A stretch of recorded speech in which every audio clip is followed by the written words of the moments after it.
Hello everyone and very good morning to all of you. कैसे हैं आप सभी लोग? आई होप कि बढ़िया होंगे। तो जी आज के ब्लॉग की स्टार्टिंग करते हैं मॉर्निंग के टाइम से। तो जी सवेरे का टाइम है और जो आपको व्यू दिखाई दे रहा है ना, ये मॉर्निंग का है। तो आज 4 दिन बाद यहाँ पे आई है बहुत तेज़ धूप, और धूप भी इतनी अच्छी है ना, एकदम चमकीली वाली धूप है।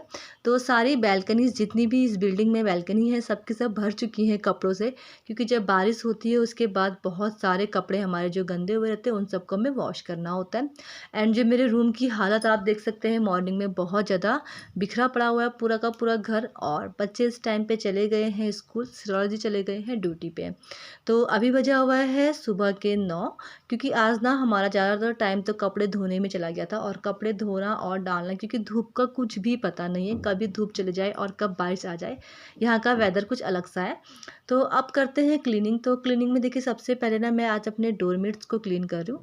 तो डोरमेट्स को क्लीन करने के लिए ज़्यादातर लोग तो वैक्यूम की का यूज़ करते हैं, बट जिसके पास वैक्यूम नहीं है वो जो ब्रश होता है ना कपड़े धोने वाला, उससे अपने जो डोरमेट्स को बहुत अच्छे से क्लीन कर सकते हैं। क्योंकि इससे क्या होता है, जितनी भी डोरमेट्स में गंदगी होती है वो सारी की सारी निकल जाती है।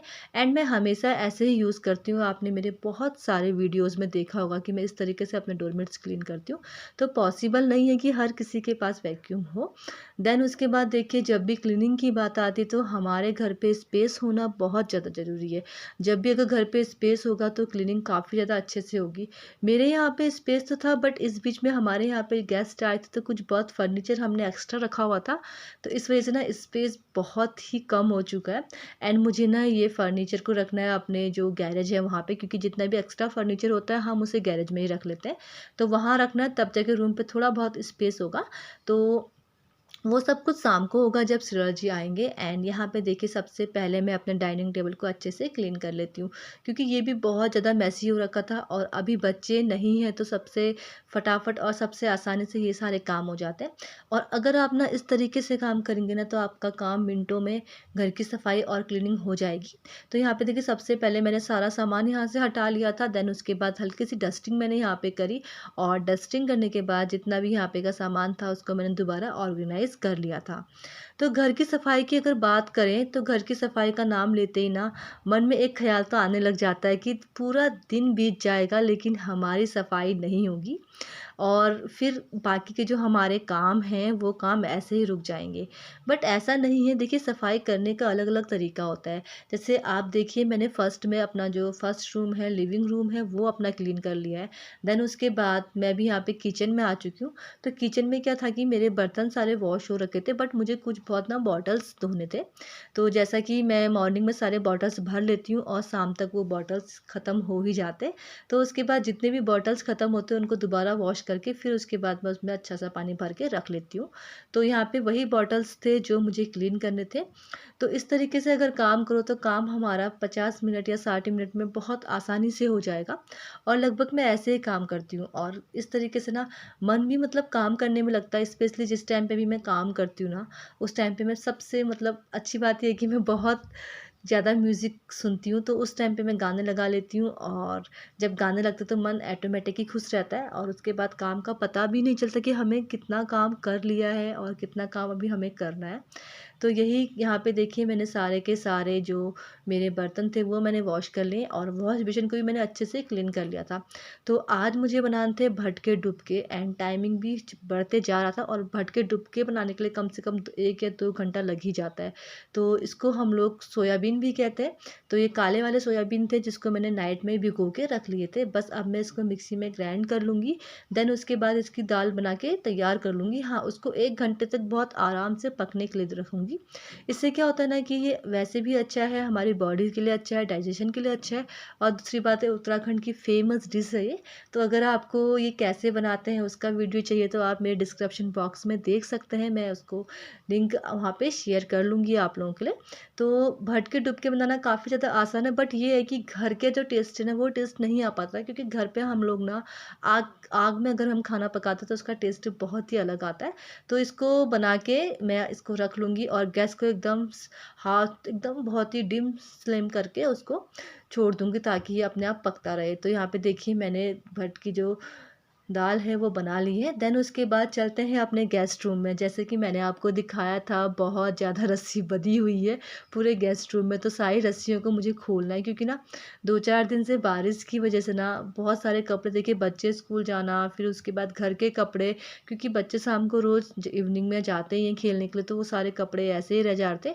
तो फिर 3 या 4 बार हमने रस्सी रूम पे ही बाँधी हुई थी, तो उस रस्सी को मैंने निकाल लिया था। बाकी उसके बाद आप देख सकते हैं बेड के जो हाल हो रखे हैं। जो ये वाला बेड है ना, ये भी हमारा एक्स्ट्रा है क्योंकि इस रूम पे हमारा सिर्फ एक ही बेड रहता है। तो आप देख सकते हैं कि स्पेस कितना ज़्यादा कम है ना। तो अभी मैं यहाँ पे इस बेड को अच्छे से क्लीन कर लूँगी और उस बेड को यहाँ पे ऑर्गेनाइज़ कर लूँगी, ताकि ये ज़्यादा प्रॉब्लम ना हो, क्योंकि ये वाला बेड तो हमें इसको भी गैरेज में रखना है। तो ये जैसे कि आपको पता है कि गवर्नमेंट क्वार्टर है, तो फर्नीचर हमको यहाँ से मिल ही जाता है। तो उसमें हमें चारपाइयाँ मिलती हैं, बट ये कि हमारे पास अपनी खुद की चारपाई भी या खुद का बेड भी है, तो इस वजह से ना हमने जो हमारे पास एक्स्ट्रा फर्नीचर है उसको हमने रखा हुआ है ऐसे ही, क्योंकि जब हम लोग वापस जाते हैं ना तो ये सब कुछ काउंट होता है कि किसके पास कितना था। तो यहाँ पे देखिए मैं सारे के सारा क्लीन कर लूँगी और क्लीन करने के बाद मैं आगे का अपना काम यहाँ पे करूँगी। अब तो बात करते हैं कि हम सफाई कैसे करें, कैसे हमारा 50 मिनट्स में घर के सारे काम हो जाएंगे।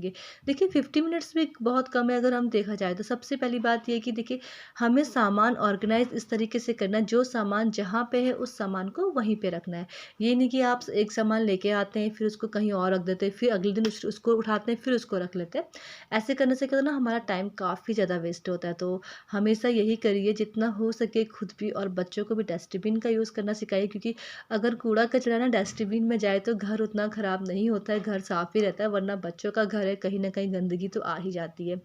तो यहाँ पे देखिए वो वाला बेड मैंने खाली छोड़ दिया है और इस बेड को मैंने थोड़ा बहुत अच्छे से ऑर्गेनाइज़ कर लिया है। तो ये सब काम ना मुझे काफ़ी दिन से करने थे, बट आज इसका टाइम आ गया है। और बहुत सारे कपड़े भी थे जो धोने थे, मतलब मैं कपड़े धोते जा रही थी फिर सुखाते जा रही थी, फिर धो रही थी फिर सुखा रही थी। एंड अभी मैंने ना जो मेरे जो बेडरूम है उस वाले रूम पे आ चुकी हूँ। उस वाले रूम पे ना यहाँ की बेडशीट और पिलो कवर्स ये भी मुझे सारे वॉश करने हैं, क्योंकि अभी धूप आई है तो जितने कपड़े सूख जाएंगे तो वो अच्छी बात है, वरना ऐसे रह जाता है तो फिर पूरा रूम से ना स्मेल आने लग जाती है। क्योंकि यहाँ पे ना सीलिंग भी यहाँ पे जो होता है बहुत ज़्यादा आ जाता है। इससे इस वजह से क्या होता है, कभी कभी तो पानी भी टपकने लग जाता है। बट ये कि हम जितनी क्लीनिंग करें उतना ही अच्छा यहाँ के लिए। तो अभी यहाँ पे मैं अभी सारा का सारा देखिए मैंने सब कुछ ऑर्गेनाइज़ कर लिया। हमेशा जब भी मैं काम करती हूँ पहले सब कुछ ऑर्गेनाइज़ ही करती हूँ, देन उसके बाद ही मैं घर का सारा काम स्टार्ट करती हूँ।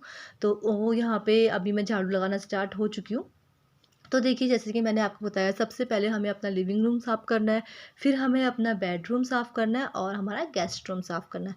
देन उसके बाद हमारे अपने किचन की ओर जाना है। बट मैं किचन की ओर जल्दी इसलिए गई क्योंकि मैंने सोचा कि मैं दाल बना के रख लेती हूँ और देखिए दाल पकते रहेगी और मेरे घर की क्लीनिंग भी होती रहेगी।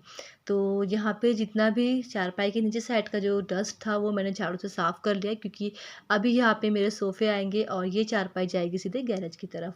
तो इस तरीके से अगर आप क्लीनिंग करेंगे ना तो आपकी क्लीनिंग लगभग 50 मिनट्स भी आपको ज़्यादा लगेंगे। बट हमारा क्या होता है कि हम लोग थोड़ा सा ट्राइपॉड का यहाँ वहाँ करना या कैमरे को सेट करना, उसमें थोड़ा सा हमारा टाइम 10-15 मिनट एक्स्ट्रा लग जाते हैं।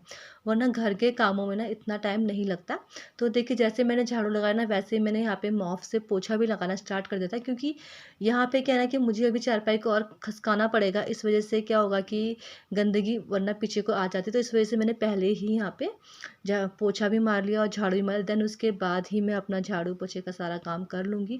और घर की सफाई करने के लिए तो बहुत ज़्यादा ज़रूरी है कि हमें मैनेजमेंट और तरीके से अपने घर को साफ़ करें। ये नहीं कि बस अभी हमें करना है तो हम एक कमरे में ही पूरा दिन बिता दें, ऐसा नहीं।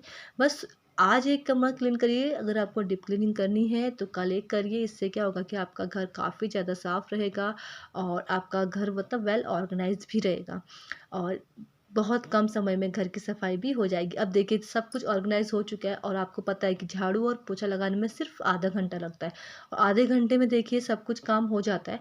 बस आपको जो 15 से 20 मिनट है वो आपको देने हैं अपने ऑर्गेनाइजेशन में।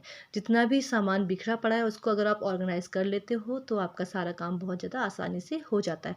अगर स्पेशली आप ये सारे काम नाइट में कर लो, देखो नाइट में हम झाड़ू पोछा नहीं कर सकते, बट अपने सामान को ऑर्गेनाइज कर सकते हैं, अपने वार्डरूम को साफ़ कर सकते हैं या फिर अपने जो हमारा डाइनिंग टेबल है इसको क्लीन कर सकते हैं, तो फिर हमारा और ज़्यादा टाइम बच जाता है इस तरीके से काम करने में।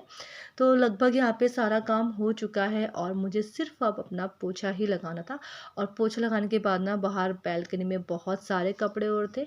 कुछ बहुत कपड़े अभी वॉशिंग मशीन में डाल रखे, उसको भी मुझे क्लीन करने और उसके बाद इन कपड़ों को उठा के फिर दूसरे कपड़े डालने। आज ना पूरा दिन मेरा कपड़ों में ही जाने वाला है। बट सबसे बड़ी बात ये है कि मुझे अभी अपना जो टारगेट है वो कंप्लीट करना है। मुझे 50 मिनट्स में अपने घर की क्लीनिंग करनी है, जो काफ़ी आसानी से हो सकती है। और यही वीडियो मैं आज आपके साथ भी शेयर कर रही हूँ। आप अगर काम को सिस्टमैटिक ढंग से करेंगे ना, तो वो काम बहुत जल्दी और बहुत आसानी से हो जाएगा। इवन 50 मिनट्स बहुत होते हैं हमारे घर को, अपने घर को साफ़ रखने के लिए या साफ़ करने के लिए, अगर आपके सारे काम अच्छे से ऑर्गेनाइज हों तो यहाँ पे देखिए पोछा मेरा लग चुका है और इस टाइम पे बच्चे गए हुए हैं स्कूल पे।